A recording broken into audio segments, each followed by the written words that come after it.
আচ্ছা ভাইয়া, সম্পর্ক টিকিয়ে রাখার জন্য কি কি করা উচিত? সম্পর্ক টিকিয়ে রাখার জন্য সবসময় তোমাকে ক্ষমা করে দিতে হবে, কিংবা স্যাক্রিফাইস করতে হবে। সাপোজ ধরো তুমি একজনকে ভালোবাসো, কিংবা কেউ তোমাকে ভালোবাসে, তোমাদের সম্পর্কটা যদি লং লাস্টিং করতে চাও তাহলে একজনকে ছেড়ে দিতে হবে। সাপোজ তুমি যাকে পছন্দ করো, ওর 10টা ভুল তোমার চোখে পড়ে, তোমার মনে হচ্ছে ওকে ছাড়া আমার হবে না, বা ওর সাথেই থেকে যায়, তখন তোমার ওর এই ভুলগুলোকে দেখলেও ক্ষমা করে দিতে হবে, কিংবা শুধরে দেওয়ার চেষ্টা করতে হবে। সবসময় ভুল দেখলে, সবসময় যদি মনে করো চেপে ধরবো, ওকে আমি ছাড় দেব না, ও কেন করবে, ও এটা করার রাইট রাখে না, তখন এই সম্পর্কটা অনেক চেপে যায়। আর চেপে যাওয়া কোনো সম্পর্ক টিকে যায় না।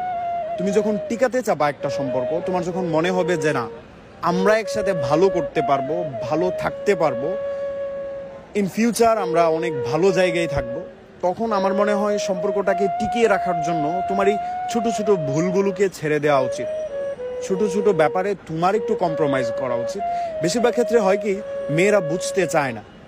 মেয়েদের এইরকম একটা মেন্টালি ব্যাপার স্যাপার আছে যে ও সবসময় প্রশ্ন করবে, ও সবসময় একটা ছেলেকে হাইপার করে তুলবে।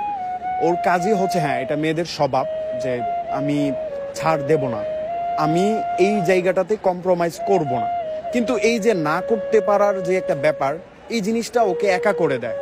একটা মেয়ে ডিভোর্সের পরে বলো, কিংবা প্রথম একটা 2-4 বছর রান করার পরে সম্পর্ক থেকে বেরিয়ে যাওয়ার পরে ভালো থাকে না। তোমাকে যখন তোমার হাজবেন্ড ভালো রাখতে পারবে না, তুমি যখন এই আশাটা করবা যে না আমি সেকেন্ড আরেকটা বিয়ে করলে ভালো থাকবো, তখন দেখবা কোনো না কোনোভাবে তোমার আর ভালো থাকাটা হচ্ছে না। তুমি টাকার জন্য ওকে ছেড়ে গেছো, ওর একটু সমস্যা আছে এর জন্য ছেড়ে গেছো, তারপরে গিয়ে দেখবা তোমার যে প্রথম একটা সমস্যা হয়ে গেছে সেটার জন্য কেউ তোমাকে আর ওই প্রায়োরিটিটা দিচ্ছে না। তাই আমার কাছে মনে হয় প্রথম সম্পর্কে থেকে যাওয়া উচিত, একটু বুঝে শুনে নিজেদের মধ্যে কম্প্রোমাইজ করে নিজেদের মতো করে ভালো থাকা উচিত। এই ভালো থাকতে পারাটা তোমাদেরকে ভালো রাখবে, ইন ফিউচারে তোমরা ভালো থাকবা। সো যদি নিজেরা ভালো থাকতে চাও, একটু কম্প্রোমাইজ করে নাও, তাহলে এটা তোমাদের জন্য ভালো। Thank you. সমস্যা হচ্ছে যে